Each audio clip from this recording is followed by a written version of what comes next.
vous plaît. Bonsoir tout le monde, est-ce que ça va? Ouais, super, tout le monde va bien. Moi aussi, je vais super bien et je suis très heureux d'être ici. Je vous jure, je suis très heureux d'être devant vous. C'est ma première fois au Valérie Ndongo Comedy Club ici à Etoile-Meki. Donc, je suis très heureux pour vous dire à quel point je suis heureux d'être devant vous.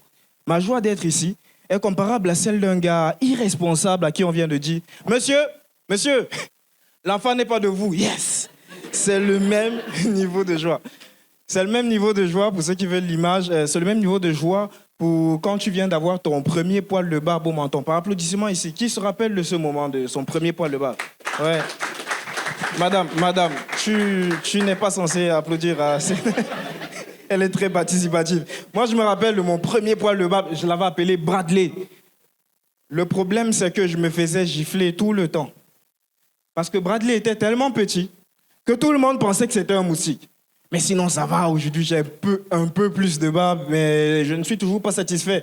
Parce que quand je me regarde dans le miroir, je me rends compte que j'ai la même barbe qu'un bouc. Moi, à la base, je voulais plaire aux filles.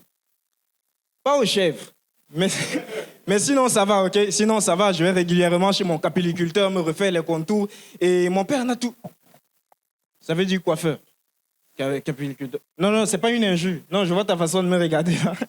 Ne rentre pas le soir gronder tes petits frères à la maison. Je dis, hein, depuis le matin que vous avez laissé là, vous n'avez pas encore fini de laver les assiettes. Espèce de capilliculteur. C'est pas une injure, OK? Ça veut dire coiffeur. Donc, je vais régulièrement chez mon coiffeur me coiffer comme ça. Et mon père n'a toujours pas compris le principe. À chaque fois, c'est le même scénario. Je dis, hein, Gis, viens ici. Je dis, hein, si on demande dans la salle si qui s'est rasé, lève la main. Tu vas aussi lever ta part de main. Non, papa, je ne me suis pas rasé. Je me suis coiffé. Non, je suis bête. Tu as seulement fait les traits. Non, papa, ce n'est pas des traits, c'est des contours. Moi, je me coiffe à 200. Et si je discute bien, on me laisse à 150. Toi, tu te coiffes à 1000 francs, 5 fois plus cher que moi. Moi, quand je me coiffe, on enlève tous les cheveux sur ma tête et après, je suis beau. Toi, quand tu sors pour te coiffer, tu reviens avec plus de cheveux que quand tu es sorti, mais tu gaspilles l'argent de la famille. Non, papa, je ne gaspille pas l'argent de la famille. Je profite du fait que j'ai la chance d'avoir des cheveux et de faire la coiffure que je veux. Parce qu'il y a des gens qui n'ont pas cette chance. Par exemple, la femme de Will Smith. Oui, je sais, j'ai fait la blague. J'ai aussi fait les calculs. Los Angeles, Yaoundé, 19 heures de temps de vol. Ça veut dire que si Will Smith veut venir me gifler, j'ai assez de temps pour trouver une cachette. J'ai suffisamment de temps. En plus, c'est Will Smith, tu vois, Will Smith. Will Smith vient me gifler, je reste. Toute la vie, je me suis fait gifler soit par mon père ou par ma mère. Et je les aime bien. Et je n'ai jamais pensé à rendre. Ce qui signifie, quelque part au fond de moi, j'aime bien. Quand les gens que j'aime bien me giflent. Et j'aime Will Smith. Donc, je vais régulièrement chez mon coiffeur me coiffer. Et ce gars, il a un truc de particulier avec son métier, c'est qu'en fait, il a un énorme talent et une énorme calvitie. Il n'a aucun cheveu sur la tête. Il n'a aucun cheveu. Sa tête, elle est tellement lisse, s'il dépose une tondeuse au-dessus, il risque de se taillader une veine du crâne. Sa tête, elle est tellement lisse. C'est pas avec du shampoing qui nettoie sa tête, non.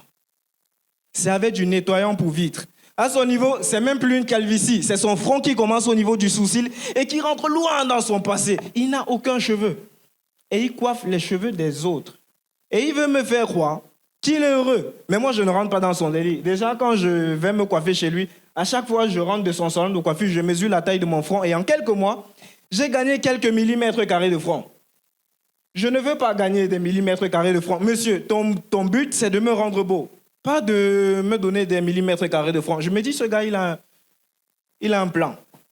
Il a un truc derrière la tête. Et ce n'est pas des cheveux. Je me dis, c'est sûr, un jour, je vais me réveiller et je serai devenu chauve.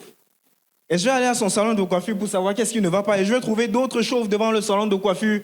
Je vais trouver une dame, chauve aussi, dégâts collatéraux. Et je vais rentrer dans le salon de coiffure pour savoir, mais qu'est-ce qui ne va pas? Paf! Mais qu'est-ce qui ne va pas ici? Et ça sera devenu une boulangerie. Et je vais demander à la boulangère, mais madame, où est passé le coiffeur? Il a vendu le salon de coiffure, il a fui avec l'argent. Quoi? Espèce de capilliculteur. Et là, c'est une injure. Merci, c'était Gizmio.